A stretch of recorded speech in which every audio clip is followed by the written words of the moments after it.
Hey guys, and welcome back. Happy New Year. I hope everyone had a wonderful holiday and a good start to 2024.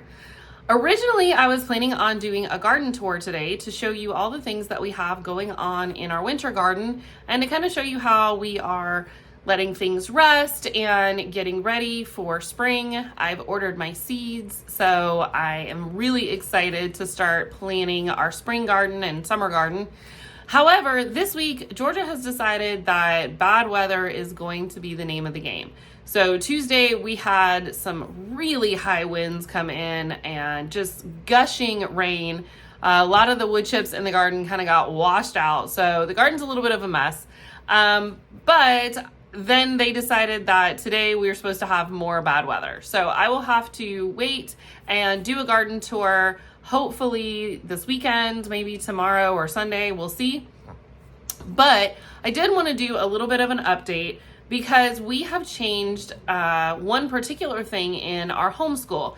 And this really applies for anyone that is homeschooling for high school. But my oldest son started his dual enrollment classes last week. And so I just kind of wanted to walk through how that is changing the structure of our day, and then also his workload. So when we started this school year, and for those of you who may not know from earlier videos, my oldest son Logan is a sophomore in high school, technically. He's 15 years old. And so when we started this year, we started it knowing that we were going to apply to the local technical college and hopefully start some dual enrollment classes for the spring semester. And so when we started his courses for the fall, aside from his regular academics, English language arts, history, math, and science, we made sure that his electives for this year were electives that were only going to require one semester. Namely, those were health and driver's ed.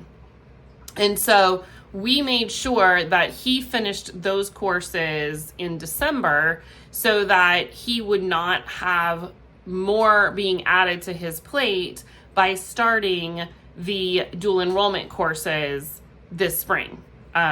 So he started January 8th.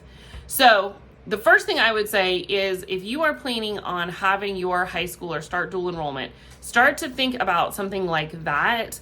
Kind of plan, because college courses are, just by volume of assignments, they tend to be intense. And there's a lot of work. And also there is an expectation of deadlines that as homeschool moms, we have the freedom to move around. Something comes up, you have an illness, you have an emergency in the house or whatever, you can extend your lesson plans into the following week to allow your kids to get their work done and kind of work around that illness. But outside of homeschool, colleges, they don't work that way. So we did our best this year when we were planning his curriculum and what he was going to take. We did our best to make sure that he wouldn't be overloaded when it came to starting these courses. So since he ended those electives in December, his academic load is coming still primarily from me. The way that I understand it, that funding has changed for dual enrollment is that students in 10th grade can start dual enrollment classes.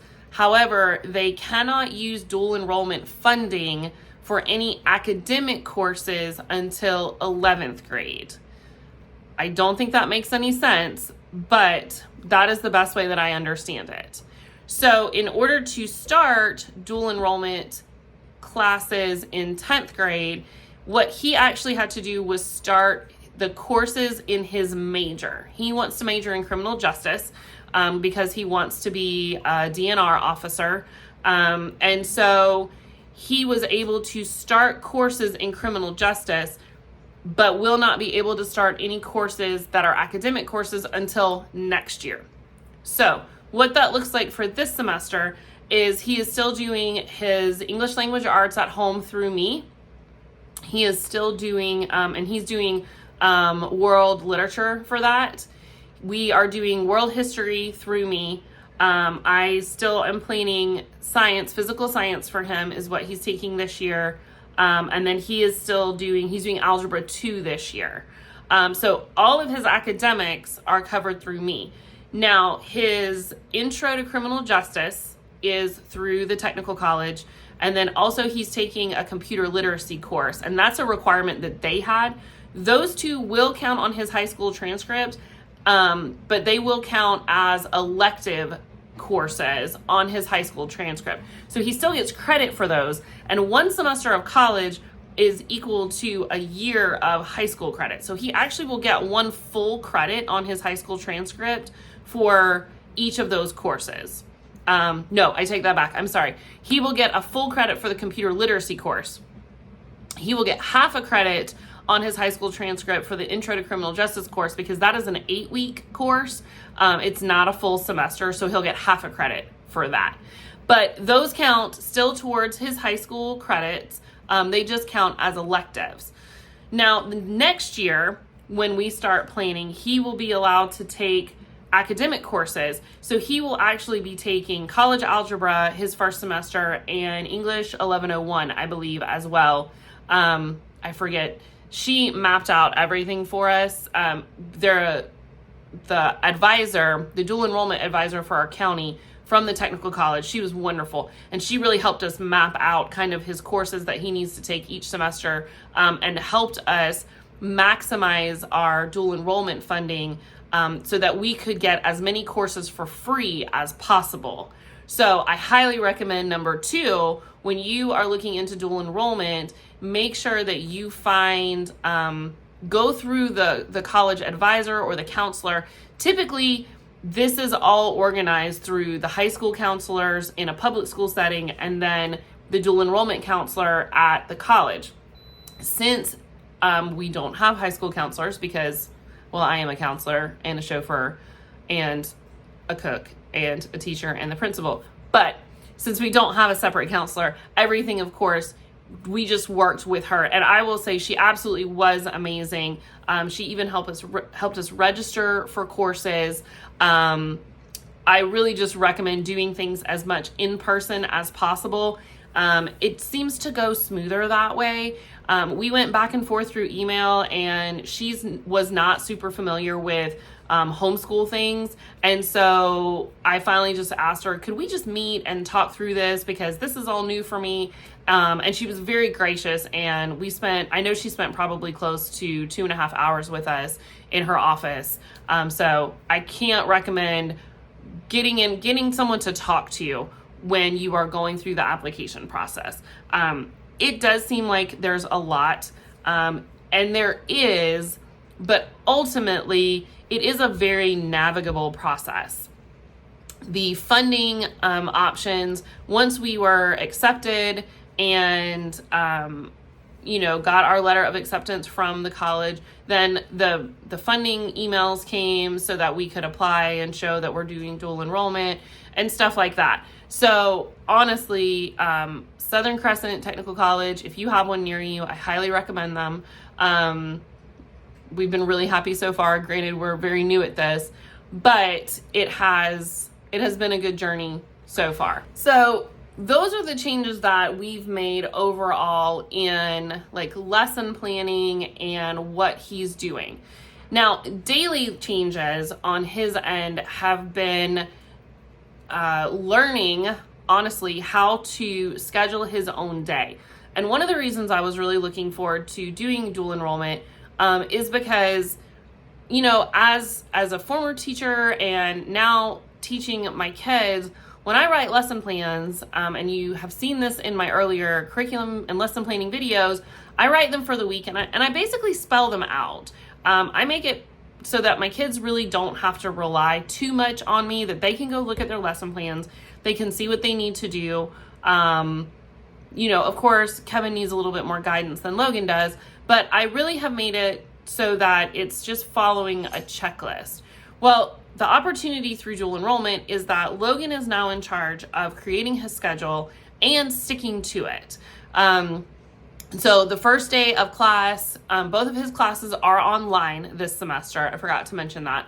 Both of his courses are online this semester. And so that does help just a little bit.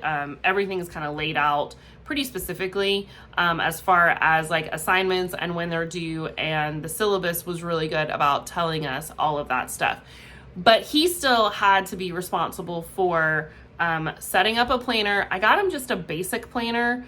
I do think a change that I will make for next year is getting him more of like a teacher planner so that he can break up his classes by subject and have a little bit more space to kind of plan daily what he needs to do. The way his planner is now, it's just a very basic calendar. And so what he had to do was go through and, he color coded each class and he showed like what was due for each week. In fact, hold on, I'll go get it and I'll show you guys. Okay, so he had to go through and he color coded each of his classes. And then also he just wrote down, so for example, this first week, he had one module that had 9 lessons for computer literacy. He had one module that had 11 lessons for computer literacy. For criminal justice, he had to do 2 modules, and they actually have a due date of Sunday. So he had to mark all of this. And the first day that he started working, he was a little overwhelmed. He was a little deer in headlights moment. And so he basically spent all of Monday doing his college courses and didn't get to any of his other assignments from me.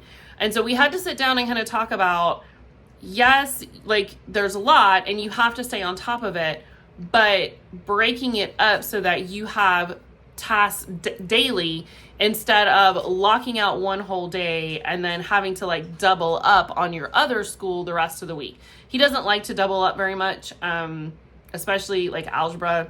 Doing 2 lessons a day kind of irritates him. And that's okay, but having to navigate and learn, okay, well, I can't do the entire, week's work of computer literacy in one day unless I'm okay with doubling up on my other school the rest of the week. Instead of, okay, I do 5 lessons today, 2 lessons tomorrow, the test on Wednesday, whatever. So it's been a really good opportunity for him to have some control and have to plan for himself as far as what does he need to do, how many days do we have in this week that we're working on school. If you don't want to do school on the weekend, you've got to divide that workload up equally. Or if you have a few minutes of extra time, go ahead and work ahead. If you're caught up on everything, work ahead in one of those subjects or whatever.